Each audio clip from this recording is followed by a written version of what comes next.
Okay, here's a little homework help for chapter 6, number 26 through 31. Okay, starting with James solving the cosine x of 1/2. Remember, the calculator only gives you one of the values, and if you do pi divided by 3, you would be able to verify that pi divided by 3 is equivalent to 1.047. We also know that this is another solution, so remember the calculator doesn't give that answer because calculators have a restricted domain. So to find the complete solution, we need to draw a unit circle. And 1.1 would be approximately here, and since this is cosine, we draw a vertical line. The second value would be found here. And each of those have an equivalent angle. Here, this one is 1.047, so since all the way around the circle is 2 pi, we can find this angle going all the way around here by subtracting that reference angle. So in the end, we're going to do 2 pi minus 1.047, and that'll be approximately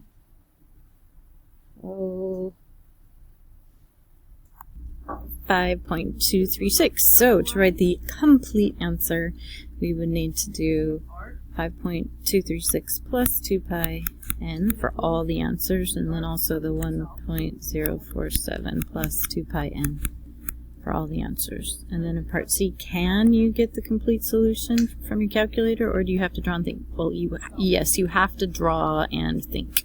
You get one of the solutions, and then you have to remember to add the 2 pi n to both of them and to subtract from 2 pi for cosine and from pi for sine to get most of those. Okay, so for tangent equaling 0, we're looking for a place where we've got 0 divided by either 1 or negative 1. So where is y 0 on the unit circle? Well, y is 0 here and here. So really every pi, so I would say that my complete solution would be all of the x's that are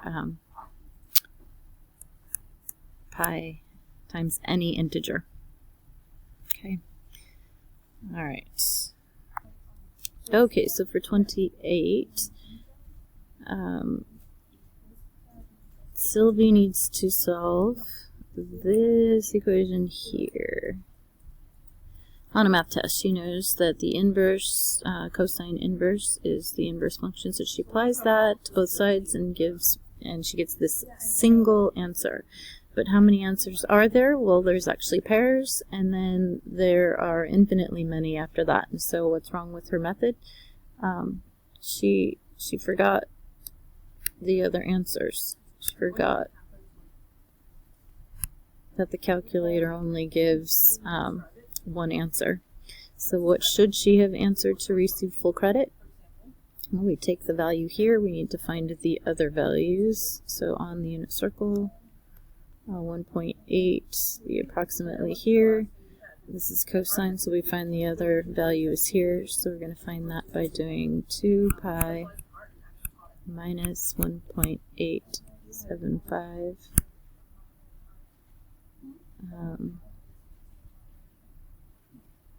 So we're going to subtract that. Ooh, actually, it's a little closer to here, so I think the other one's going to be there. But anyway, same strategy. We're going to do 2 pi minus 1.875. So 4.408 is the alternate solution, but then we need to remember to add in the 2 pi n. So our two answers for this would be 1.875 plus 2 pi n and 4.408 plus 2 pi n.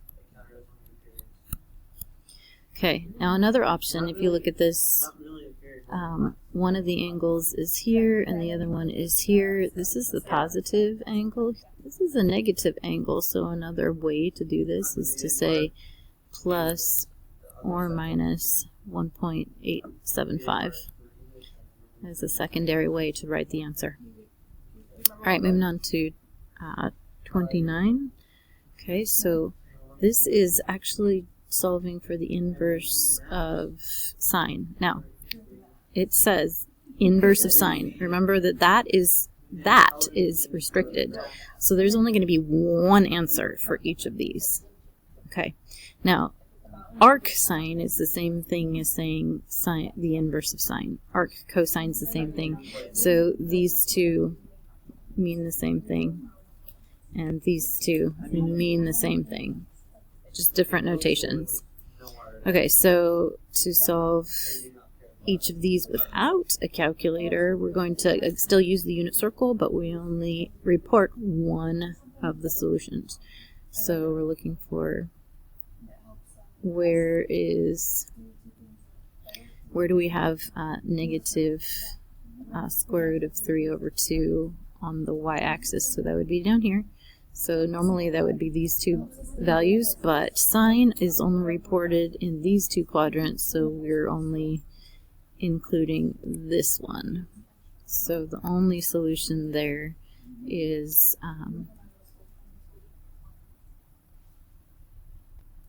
5 pi over 3 or negative pi over 3.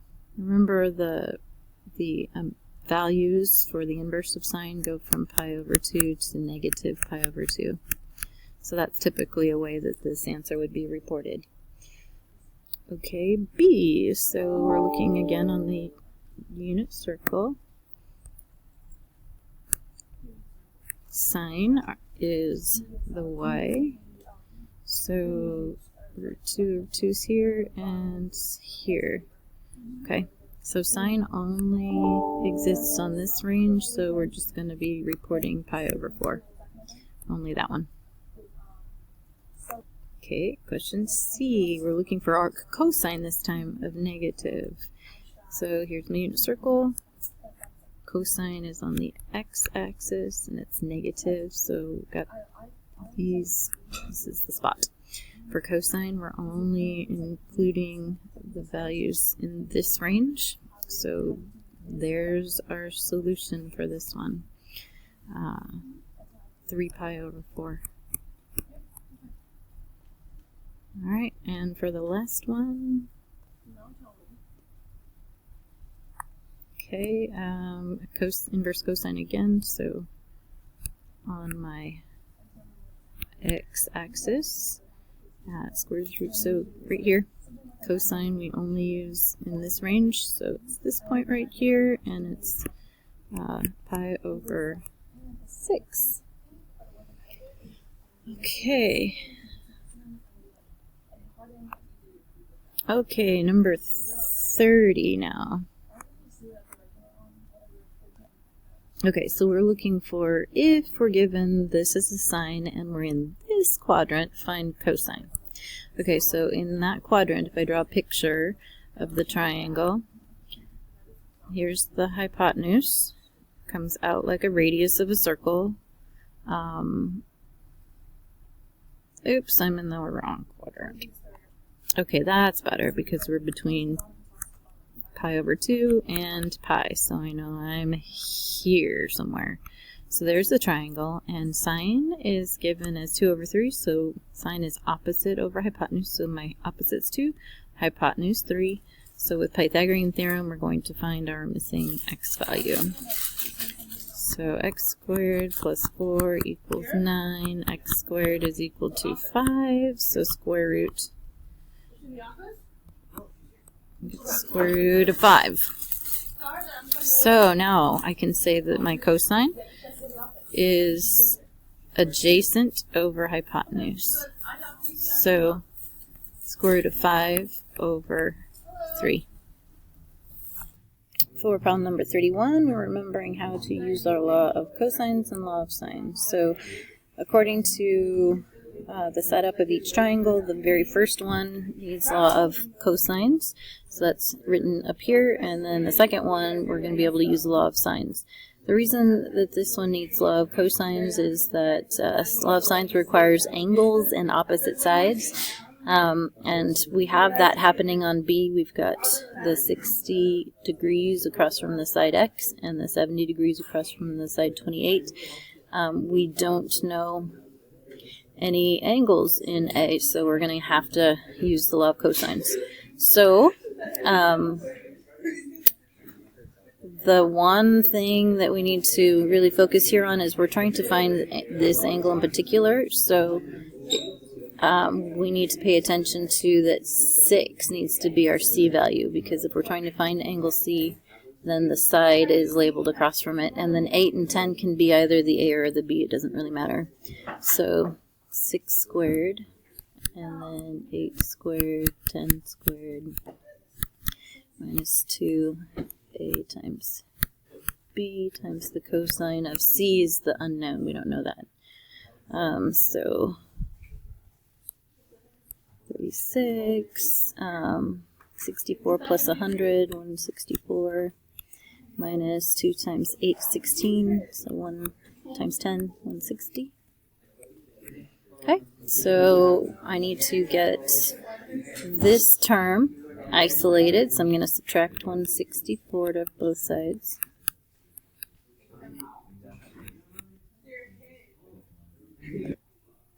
So we've got negative 128. And then to isolate the cosine of C, we divide both sides by negative 160. So this gives us here positive 0.8 equaling cosine of C. So we'll be able to find one possible answer if we inverse cosine both sides. So C is equal to the inverse of cosine of 0.8. And the calculator has to be in degrees, otherwise it's going to give you your answer in radians. So if the calculator's in degrees, we get 36.9 degrees if it's rounded to the nearest tenth place. So there's our angle. For B, we're going to be able to use the law of sines, which is over here. In words, this is the ratio of the sine of the angle over its opposite side. So if I call this A, then its opposite side is here, and sine of the other angle over its opposite side. So we can set this up as sine of 60 over x equaling sine of 70 degrees over 28. Okay, so cross product. Those two multiply together, and then these two, 28 sine of 60. To isolate x, sine of 70 divided on both sides. So x is approximately 25.8, and that seems reasonable. If this side here is 28, that would be within the range. That's 25.8.